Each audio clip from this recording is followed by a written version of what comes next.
Yash, hola les geekus, content de vous retrouver pour une review manga. Et oui, j'avais dit que ça allait reprendre un rythme soutenu, et pas du tout, parce que j'avais des petits soucis techniques au niveau de la logistique pour faire les reviews manga, c'est-à-dire que je n'avais pas accès à ma caméra, donc voilà. Donc en attendant, j'ai fait quelques let's play, sur du jeu vidéo, plus. Parce que voilà, comme je vous avais dit, geeku, c'est geek, c'est otaku, c'est la contraction, donc du coup, pour pas qu'il y ait zéro contenu sur la chaîne en attendant, j'ai fait des petits let's play sur du jeu vidéo. Alors pour ceux qui sont là pour les reviews manga, je comprends, du coup ça va revenir, promis les gars. Et les filles bien sûr. Donc aujourd'hui nous allons parler de l'école impudique. Attention, édité par Black Box Edition. Et c'est le mangaka Gonakai qui est là-dessus. Ah, Gonakai, ça me dit quelque chose. Ah oui, Goldorak, Mazinger Z entre autres.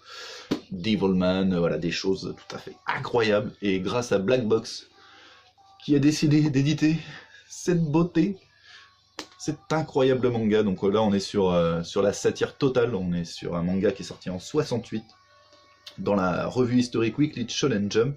Le premier succès explosif de Gonakai fait son apparition, l'école impudique. Considérée comme fondatrice du genre ecchi, cette série provocatrice pleine d'humour, de scandales et de controverses est devenue un véritable phénomène social au Japon, pour la première fois en France. Voici l'édition complète, qui rassemble tous les défis hilarants des élèves et des enseignants, conçus par le père de Mazinger Z. Donc c'est vrai que c'est délire, vraiment très très délire, et on va retrouver dans ce manga, dans ce premier tome, j'ai acheté les 4 premiers pour l'instant, il y en a 6, moi le 6ème va sortir bientôt. J'ai acheté les 4 premiers et c'est oufissime. Je veux dire, on commence à lire. Alors, vous voyez, les dessins sont assez vieux, hein, parce que ça date de 68. On commence à lire, on se dit, mais où est-ce qu'on est tombé, quoi. C'est vraiment gravose dès le début. C'est hallucinant. Et au fur et à mesure, on commence à rentrer dans l'intrigue, dans la peau des personnages plutôt. On commence à avoir quelques personnages. On va avoir de l'affection pour eux et on commence à rentrer dans le délire du manga et là ça s'arrête plus, ça va aller très très loin. Là, dans le 4ème tome il y a carrément des ninjas qui débarquent, des armées de ninjas avec des avions de chasse qui explosent, tout.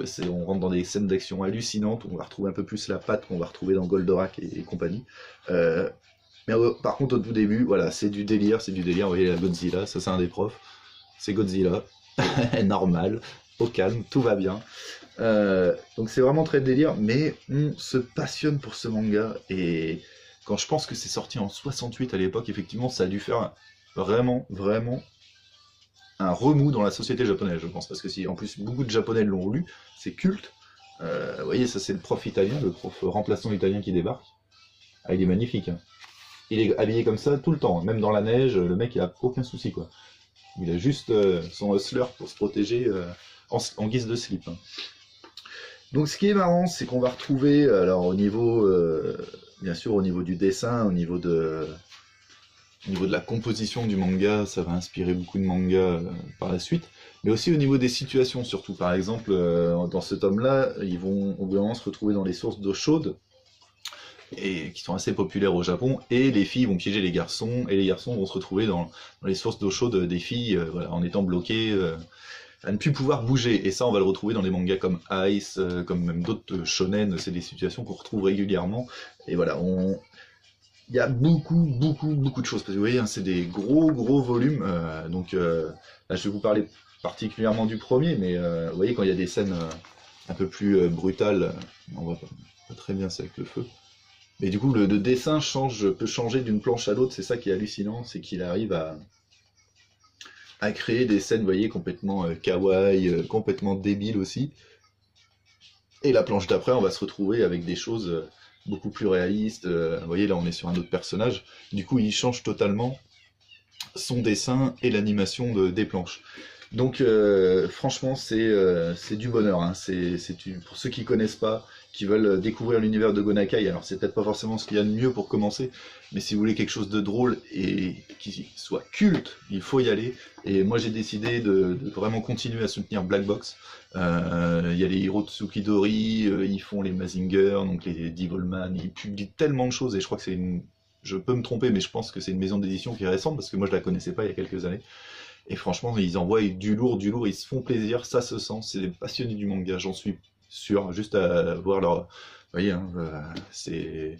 Est-ce que j'ai un autre tome par ici de chez eux qui traîne? Oui, je vais vous montrer le... Hop. Je me lève, c'est pas ouf, mais vous voyez. Ils font vraiment des très très belles publications. Ça, c'est le tome 3 de l'école impudique. Je vais vous spoiler un peu, mais vous voyez là, on rentre vraiment dans